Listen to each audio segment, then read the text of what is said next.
బాల్మెన్సీ spiritual journey 20వ తారీఖు ఫిబ్రవరి గుడివాడలో start అయింది. 23న కుంభమేళా చేరుకుని అక్కడ స్నానం ఆచరించి 24కి అయోధ్య రామమందిరం దర్శనానికి వెళ్ళాం.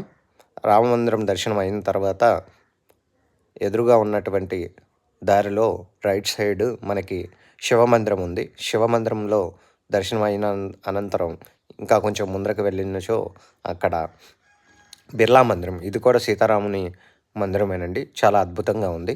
ఈ బిర్లా మందిరం చాలా విశాలంగా చుట్టూరు చెట్లు మొక్కలతోటి చాలా అందంగా ఉంది. ఇదిగోండి, ఇదే సీతారాముని విగ్రహం. అటుగా ముందుకు వెళ్ళి రైట్ సైడ్ తిరిగినచో అక్కడ మనకి ఈ అయోధ్య ప్యాలెస్ కనిపించింది. లోపలికి వెళ్ళలేదు, చాలా బాగుంది. అక్కడి నుంచి కాశీ 25వ తారీఖు ఫిబ్రవరిన చేరుకున్నాము.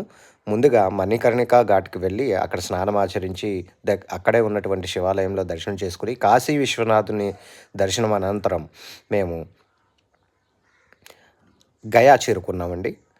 గయా 25వ తారీఖు ఫిబ్రవరి 2025న చేరుకున్నాం. ముందుగా విష్ణుపాద టెంపుల్ని దర్శించుకున్నాం. చాలా అద్భుతంగా ఉంది ఈ టెంపుల్. దాని తర్వాత శక్తిపీఠం, మంగళగౌరి శక్తిపీఠానికి వెళ్ళాం. అక్కడ అమ్మవారి దర్శనం అయిన అనంతరం మేము చిన్న షాపింగ్ చేసుకొని పూరి బయలుదేరామండి. పూరి 26వ తారీఖు ఫిబ్రవరి 2025కి చేరుకున్నాం. ఇక్కడ శ్రీ జగన్నాథ స్వామి వారి దర్శనం చేసుకుని తీర్థప్రసాదములు కొనుక్కొని అటుగా చిన్న షాపింగ్ చేసుకున్నాం. షాపింగ్ చేసుకుని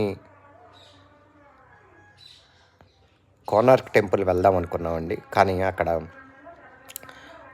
లేట్ నైట్ అవ్వటం వల్ల కోనార్క్ టెంపుల్ వెళ్ళలేకపోయాం. అటు నుంచి మేము అన్నవరం 27వ తారీఖు మార్నింగ్ చేరుకున్నాము. అక్కడ దర్శనం అయింది. Please subscribe our channel.